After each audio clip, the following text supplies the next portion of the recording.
Now I am going to tell you about the state of rest and motion. What is state of rest and motion? What is rest and motion? Rest and motion are relative terms.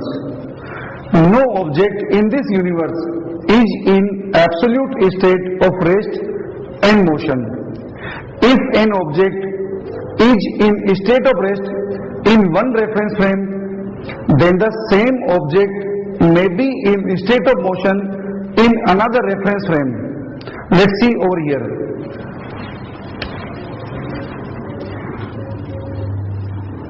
This is a moving vehicle. In this moving vehicle,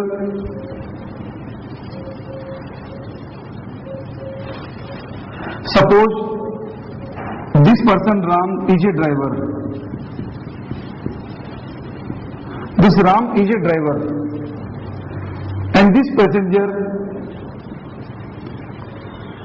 Shyam is a passenger, and a friend of Shyam is standing at the road in stationary position. This is Gopal.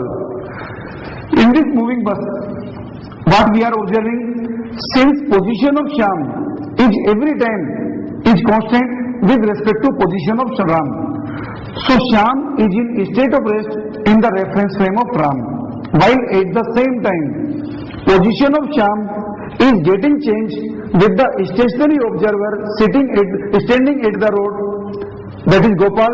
So Shyam is in state of motion in the reference frame of Gopal. Okay, so what we are observing, if an object or observer is in state of rest in one reference frame, then the same object may be in state of motion in another reference frame. In the given figure, Shyam is in state of rest in the reference frame of Ram, while Shyam is in state of motion in the reference frame of Gopal. So rest and motion are relative terms. Whenever rest or motion is to be defined, a reference frame also need to be defined. If reference frame is not defined in the problem, then in majority of cases ground is treated as a reference frame. Okay.